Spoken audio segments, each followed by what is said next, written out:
पे वो उनकी ग़ज़ा डिफरेंट होती है, वो आबादी ज़्यादा नौजवान होती है। हमारे अपने खित्ते के अंदर ईरान देख लें, इंडिया देख लें, बॉर्डर मिलते हैं हमारे इन दोनों के साथ, और आप देखें वहां पे क्या तबाही हुई, पाकिस्तान में क्या हुई।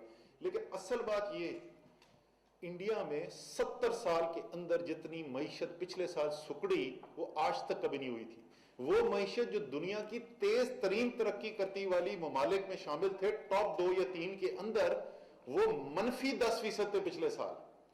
हमने मोरलेस ब्रेक इवन किया, 0.4% सिर्फ हमारा पिछले साल नेगेटिव था। और इस साल वो जो इतना बड़ा शौक आया है लोगों को, वो सदमे से नहीं रिकवर हो गया कि ये ग्रोथ आ किधर से गई 3.94%। मैं आपको भी बता दूं कि अभी एनुअल प्लान कोऑर्डिनेशन कमेटी, जिसमें तमाम सूबे भी आते हैं, उन्होंने मंजूरी दे दी है और रिकमेंड कर दिया है नेशनल इकोनॉमिक काउंसिल को। प्लानिंग कमीशन ने अगले साल की जो ग्रोथ एस्टिमेट इशू किया है, वो हमारी मिनिस्ट्री की जिम्मेदारी होती है, तो हमने सुबह वो पेश किया था और उसकी मंजूरी होगी। 4.8% जीडीपी ग्रोथ अगले साल होगी इंशाल्लाह, और मेरे ख्याल में इसके अंदर अपसाइड मौजूद है। ये 3.94% जो ग्रोथ हुई और अगले साल जो 4.8% की उम्मीद है, और उम्मीद है इससे भी बेहतर होगी, उसकी वजह यह बनी कि हमने बैलेंस करके तवाजुन के साथ हम फैसले करते चले गए। अब आप, अच्छा मैं इस पे आ ही गया हूं तो मैं एक कमेंट अब देता ही जाऊं। जो ये सब परेशान है ना, ये अचानक से, वो कहते हैं जी अचानक से ग्रोथ कहां से आ गई। कल उसने अली मुझे अफजाल अकरम ने भेजा मेरा क्लिप, आई थिंक 19 फरवरी 2019 का है। मैं फाइनेंस मिनिस्ट्री में टॉक कर रहा हूं और किसी ने मुझसे सवाल पूछा कि जी ये ग्रोथ कब आई है। मैं उसको एक्सप्लेन कर रहा हूं कि कितना मैक्रो इकोनॉमिक क्राइसिस है, क्यों हम उससे निकलने की कोशिश कर रहे हैं। इस पे भी मैं कमेंट करता हूं मैक्रो इकोनॉमिक क्राइसिस पे। और तो उन्होंने पूछा जी अच्छा ये तो ठीक है, समझ में आ गया, इतने मुश्किल हालात हैं, इसलिए जिस तरीके से अभी हम बात करें ना, जब कोविड से निकलने के लिए मुश्किल फैसले करने पड़ते, वक्ती तौर पर उसकी तकलीफ भी होती है, लेकिन अगर वो सही बुनियाद बन जाए तो उससे फायदा ज्यादा होता है लॉन्ग टर्म के अंदर। यही एग्जैक्टली वहां पे हो रहा था। तो उसने कहा अच्छा ठीक है जी, समझ गए। ये बताए ग्रोथ कब आई? ये क्लिप मैं इसको भी ट्वीट भी करता हूं। फरवरी 2019 में मैंने कहा था 2 साल के बाद आएगी। ये तो हमने 2 साल बाद पहले बताया था आपको, ये अचानक नहीं आई है, ये कोई पॉलिसी थी, कोई सोच थी जिसको कंसिस्टेंटली फॉलो किया गया है। इंशाल्लाह ताला, जैसे मैंने कहा कि हमारा ग्रोथ एस्टिमेट 4.8% का है, उम्मीद है इससे भी बेहतर होगा। और ये टर्म कंप्लीट होने से पहले इसमें मुझे कोई शक ही नहीं है कि जो आखिरी साल मुस्लिम लीग नून की हुकूमत में 5.4% ग्रोथ हुई थी, उससे ज्यादा ग्रोथ होगी। लेकिन फर्क सिर्फ ये होगा कि वो ग्रोथ ऐसे हुई कि 20 अरब डॉलर का बैरूनी खसारा था और पटाखा बोल गया। और मजे की बात यह है कि कल एक साहब हैं मेरे को जानने वाले, खुसरो बख्तियार के साथ प्रोग्राम पे वो बैठे हुए थे और वही जो पिछले 2.5 साल से हमें बोलते हैं कि दूध और शहद की नहरें बह रही थी यहां पर और पाकिस्तान की मईशत पता नहीं किधर जा रही थी, और उन्होंने कहा बड़े गलत फैसले किए, इनको फौरन आईएमएफ के पास चला जाना चाहिए था। हेलो भाईजान, आप तो कह रहे हैं कि आपकी मईशत आसमान पे जा रही थी, आईएमएफ पे क्यों हमें जाना चाहिए था फौरी तौर पे? अब फौरी तौर पे ये नहीं कि तरीकन साहब ने गलतियां की फिर गए, कह रहे फौरी तौर पर क्यों नहीं गए। सो अल्लाह ताला अल हक है।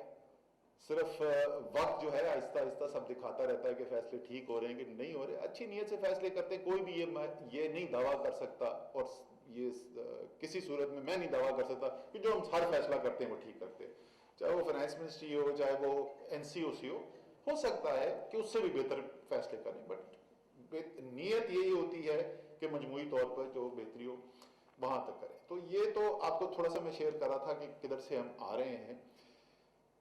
इसके ऊपर हाँ, मैंने सिर्फ एक चीज और जो मैं बोला था ना, वो गोरे जो बोल दे। अभी एक बहुत बड़ा तूफान जो खड़ा हुआ, वो ये तूफान खड़ा हुआ है कि ये कह रहे हैं कि 3.94% ग्रोथ होगी, लेकिन आईएमएफ और वर्ल्ड बैंक तो कह रहा है कि सिर्फ 1.5-2% हुई है। आईएमएफ और वर्ल्ड बैंक कह रहे हैं तो जाहिर है तो गोरे हैं, वो तो गलत हो नहीं सकते। तो इसी रिपोर्ट के अंदर जिसमें 3.94% वाले हमने नंबर रिलीज किए, उसी रिपोर्ट के अंदर यह लिखा हुआ है कि पिछले साल हमारी 0.47% नेगेटिव थी, मनफी थी ग्रोथ। और पिछले साल जब ये एपीसी हो रही थी, और हमने उस वक्त क्या कहा था पिछले साल के बारे में कि मनफी 0.38% होगी, यानी 0.09% सिर्फ गलत है, तकरीबन एग्जैक्टली बराबर है।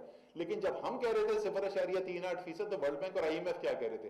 वो कह रहे थे -1.5%, -2% होगी। ये तो अब रिकॉर्ड आ गया ना। सो अपने आप के ऊपर बहैसियत मुल्क एतमाद करके चले। अगर आप सच्चाई से काम कर रहे हैं तो आपको मरूब होने की जरूरत नहीं है कि बाहर की दुनिया क्या कहती है। अब आगे की तरफ आए। आप कह रहे हैं कि मॉल जो है वो मैं बड़ी स्ट्रिक्ट एसओपी के साथ खोल दूं। आप ये कह रहे हैं कि मैं 2 दिन के बजाय 1 दिन सेफ डे पे आ जाऊं, और ये भी आपने अपनी स्पीच में नहीं कहा, लेकिन लोग ये कहते हैं कि 8 बजे के बजाय 10 बजे तक मार्केटें खुली रहने दें। मैं तो इसे किसी चीज से भी नहीं इत्तेफाक करता। मैं तो चाहता हूं कि बगैर किसी एसओपी के सारी मार्केट खुले। मैं चाहता हूं 24 घंटे मार्केट ओपन हो, और मैं चाहता हूं कोई भी सेफ डे ना हो। ये मैं बार बार एनसीओ से भी समझाता हूं। हमारे लिए बेहतरी ये है, जितना कारोबार ज्यादा आपका बढ़ेगा, ये आप पर नहीं मैं एहसान कर रहा, ये हमारा। अच्छा, वो अब ये कहां पहुंचना कैसे, वहां पे उधर पहुंचने का बेहतरीन रास्ता क्या है, और ये कब पहुंचा जा सकता है। और ये वजह है कि मैं आज आपके पास आया, और आपने बिल्कुल दुरुस्त बात की। मैं आपको बताऊं, मैं बाकी भी हमारे दोस्त अहबाब हैं, सब साथ बैठते हैं असेंबली के अंदर। ये अली अवान ज़्यादा होता है वहाँ पे गप्पे शप्पे लगाने के लिए, हमें भी मौका मिलता है तो हम भी जाते हैं, तो लोगों से गप लगाते हैं। मैं आपको बताऊं कि अल्लाह ताला ने हमेशा ज़िंदगी में बड़े मेरे ऊपर एहसानात किए हैं, बड़े करम किए हैं। उसमें से एक ये है कि जाहिर है फैसले तो अल्लाह ताला करता है। इमरान खान ने मुझे इलेक्शन लड़ा दिया इस्लामाबाद से। इस्लामाबाद का एमएनए होना से ज्यादा आसानी का काम कोई नहीं है। सोच आपकी वही होती है जो इज्तिमाई बेहतरी के लिए है। मेरे पास कोई नहीं आता जो कहे मेरे लिए जाती ये काम करके, चाहे उसको कानून तोड़ दो या कुछ कर दो। तो इसमें कोई शक नहीं कि इस्लामाबाद की ताजर बरादरी और सब लोग यहाँ पे बैठे हुए, मैंने खास तौर पे आपको यहाँ पे दावत दी थी। मैं आप सबका शुक्रिया भी अदा करना चाहता हूँ, और मैं आपको सबको बताना चाहता हूँ मुझे आप पर फख्र भी है जिस तरीके से इस्लामाबाद की ताजर बरादरी ने हमारी और सबकी इज्तिमाई तौर पे एक दूसरे के फायदे के लिए हमने मदद की।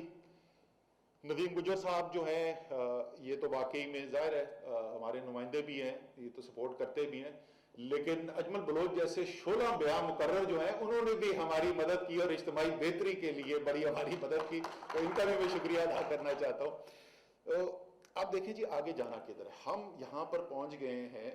अल्लामा इकबाल का एक बड़ा मेरा फेवरेट शेर है, रब्बे काबा की कसम हद से गुजर जाती है जब शोलाए मशरिक से जलकर खाक हो जाती है शब।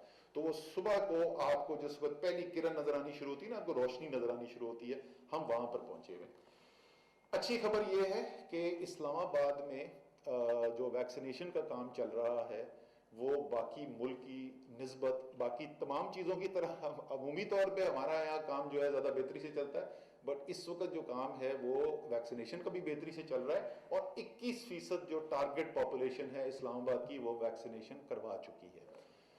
खराब खबर ये है कि हमारे पास कैपेसिटी इससे भी ज़्यादा है, और जितनी हम तेजी से ये काम कर जाएंगे उतना हम परमानेंटली इधर से निकल जाएंगे। मैं आपको अभी की अपडेट देता हूं, सुबह जो मेरे पास आई है, और वो अपडेट ये है कि मैसाचुसेट्स जो अमेरिका में एक ऐसी रियासत है जो बहुत उन्होंने कंजर्वेटिव फैसले किए, उन्होंने बड़ी आखिर के अंदर फैसले किए, वहां पर भी अभी अनाउंसमेंट आ गई है कि वो बिल्कुल खोल रहे हैं, कंप्लीटली मार्केट्स वाला खुलने के लिए चली जा रही हैं। और ये काम वो कर रहे हैं क्यों? क्योंकि वैक्सीनेशन एक स्टेज पे पहुंच गई है। हमारे पास ये जो हमने टारगेट अचीव करना है, जहां हम बिल्कुल इससे निकल सकते हैं, वो सिर्फ चंद हफ्तों की मार है। अब ये सालों की नहीं, महीनों की नहीं। अगर हम कंसंट्रेट करके ये काम कर ले, हमारे पास इस वक्त कैपेसिटी है 20,000 वैक्सीनेशन रोजाना करने की। ठीक है जी, हमारी कल की थोड़ी सी कम हुई थी, लेकिन हमारी जो फर्स्ट डोज वैक्सीनेशन है इस्लामाबाद में वो कुछ 6,000, 8,000 पिछले थी, तो आप समझ लीजिए औसत 7,000 है। मैं फर्स्ट डोज की बात कर रहा हूँ, 20,000 के ऊपर इस्लामाबाद के अंदर जा सकते हैं।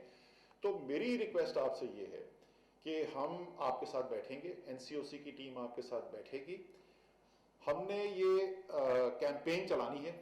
और सबसे ज्यादा मैंने आपको सबसे पहले हम दूसरे स्टेक होल्डर्स के पास भी जाएंगे, सबसे पहले मैं आपके पास इसलिए आया हूं कि सबसे बड़ा इसमें जो डायरेक्ट बेनिफिट है वो इस कम्युनिटी को है जो यहां पे बैठे हुए हैं। जितनी जल्दी हम वैक्सीनेशन को ऊपर ले जाएंगे उतनी जल्दी हमारे पास बतदरीज ये बिल्कुल पाबंदियां खोलने का की अपॉर्चुनिटी आ जाएगी। और जैसे मैंने कहा कि ये अब महीनों नहीं, ये हफ्तों की बात है। और टारगेट में जो देखना चाहता हूँ, जो इनको अली अमान वाला को भी मैंने उस दिन टारगेट दिया है, मैं चाहता हूँ कि अगली जो हमारी बड़ी ईद हो उसके अंदर कोई बंदिशें ना हो मार्केट के अंदर, और आप बिल्कुल खुले हुए हो काम करने के लिए।